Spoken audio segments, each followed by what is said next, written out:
আসসালামু আলাইকুম রহমতুল্লাহি আবরকাতু। প্রিয় ভিউয়ার্স, আশা করি সবাই অনেক ভালো আছেন। আমি রবিউল করিম রুবেল বলছি হেকিমি দাওয়াখানা থেকে। আজকে একটি একদম ভিন্ন টপিক নিয়ে আপনাদের সামনে আসলাম। সেটি হচ্ছে অনেকের একটা প্রশ্ন। এই প্রশ্নটি কাদের জানেন? যারা বিভিন্ন প্রতিষ্ঠান থেকে ওষুধ খেতে খেতে খেতে খেতে অতিষ্ঠ, বিতৃষ্ণা, এবং তাদের ধারণা যে যৌন রোগ সম্ভবত ভালো হয় না।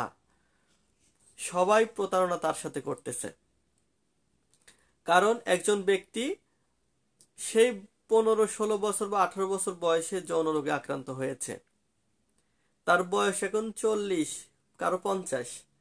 এই এত বছর গোপনে গোপনে বহু চিকিৎসা সে নিছে, নেওয়ার ফলে সুস্থ হয়নি। সুস্থ না হওয়ার ফলে তার মনের ভেতরে একটা বিশ্বাস জন্ম নিছে, মনে হয় এই রোগের কোনো চিকিৎসা আসলে হয় না। সবাই শুধু মুখরোচক কথা বলে, সুন্দর সুন্দর কথা বলে, এবং কাজের কাজ কিছুই হয় না।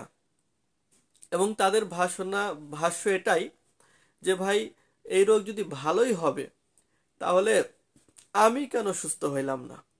আমি তো কম টাকা নষ্ট করিনি।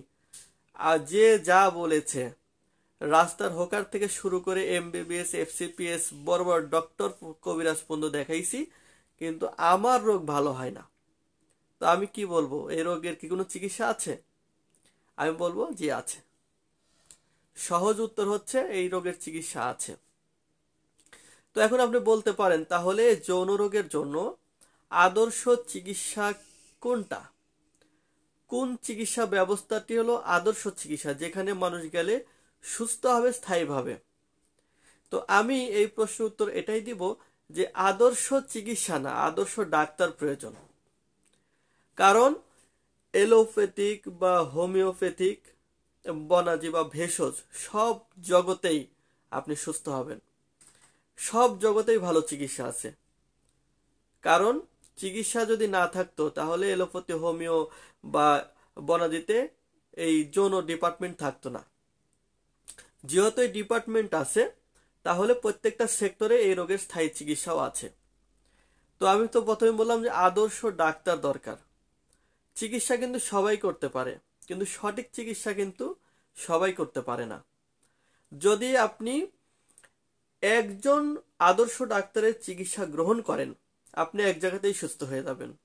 তখন আপনার ভিতরে একটা বিশ্বাস জন্ম নিবে, হ্যাঁ, যৌন রোগের চিকিৎসায় মানুষ সুস্থ হয়। আর যদি আপনি অপচিকিৎসা গ্রহণ করেন, যে যা বলছে, যে কোনো বিলবোর্ড, সাইনবোর্ড, যে কোনো বক্তব্য, রাস্তাঘাটের যে কোনো ওষুধ আপনি খান, খেতে খেতে খেতে খেতে যখন টাকা অনেক বেশি নষ্ট হয়ে যাবে, তখন আপনার বিশ্বাস বা ইমানটাও আস্তে আস্তে কমে যাবে, যে কি এই রোগ তো ভালো হয় না, আমার মনে হবে না। আর যখন একবার আপনি সেট আপ করবেন ব্রেনে যে এই রোগ মনে ভালো হবে না, বিশ্বাস করেন এই রোগ আর আপনি ভালো হবে না। তো আপনি আদর্শ ডাক্তার বা কবিরাজ বা হেকিমের কাজ যখন আপনি চিকিৎসা নেবেন, আপনি অবশ্যই সুস্থ হবেন। আমার হাতে, এই নগণ্য বান্দার হাতে আজকে শত শত না, হাজার হাজার রোগী আজকে সুস্থ জীবন যাপন করতেছে, আলহামদুলিল্লাহ। এবং কেউ কেউ তো এটা বলছে যে ভাই, আমি জীবনে যত টাকা নষ্ট করছি, শুরুতেই যদি আপনার চিকিৎসা নিতাম তাহলে এই টাকা দিয়ে আমি অনেক গাড়ি বাড়ি করতে পারতাম। ঠিক আছে, বিশ্বাস এমন জিনিস, এবং সঠিক চিকিৎসা এমন জিনিস। আমি ব্যক্তিগতভাবে সকাল থেকে শুরু করে 10টা, 11টা, 12টা পর্যন্ত শুধু এই চিকিৎসা নিয়েই আছি, এই জগৎটা নিয়েই পড়ে আছি, এই বিষয়ে কথা বলে, এই বিষয়ে ওষুধ বানাই, এই বিষয়ে চিন্তা করি। তো আমাদের চিকিৎসা ভুল হবে না, কারণ সারা বছরই আমরা এই একটা ডিপার্টমেন্ট নিয়েই পড়ে আছি। তো যারা চিকিৎসা জানে তাদের কাছে গিয়ে চিকিৎসা নেবেন, অবশ্যই সুস্থ হবেন। আমি এলোপ্যাথি, হোমিওকে ছোট করছি না, সেখানে অনেক আদর্শ ডাক্তার আছে, বিজ্ঞ এবং অনেক জানাশোনা এবং অনেক পড়াশোনা জানা এবং অনেক আদর্শ ডাক্তার রয়েছে এলোপ্যাথি, হোমিওতে। আপনি সেখানে যদি সঠিকভাবে চুজ করে, একদম সঠিক ডাক্তার বাছাই করে চিকিৎসা নিতে পারেন, আপনি সুস্থ হবেন। আর যারা বনাজিতে যাচ্ছেন, বনাজির ভিতরে সবচেয়ে ধোঁকাবাজি বেশি, এটা মাথায় রাখবেন। কারণ এখানে যে গাছগাছালি ব্যবহার করে, এই গাছগাছালি ম্যাক্সিমাম মানুষই চিনে না।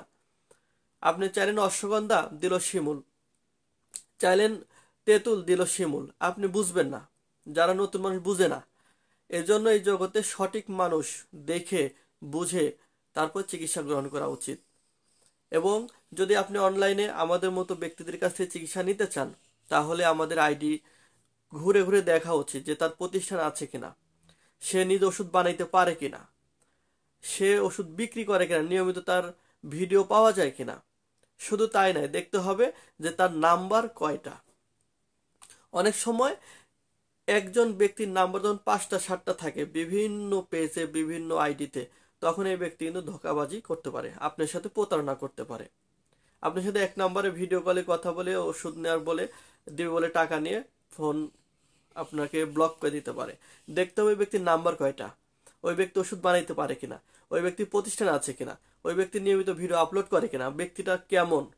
এই সব কিছু বিবেচনা করে যখন চিকিৎসা নেবেন, আপনি ঠকবেন না।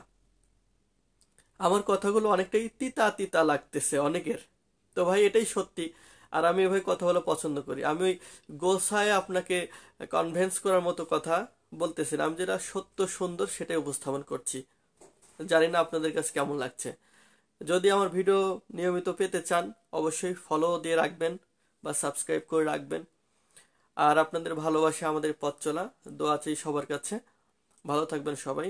আসসালামু আলাইকুম।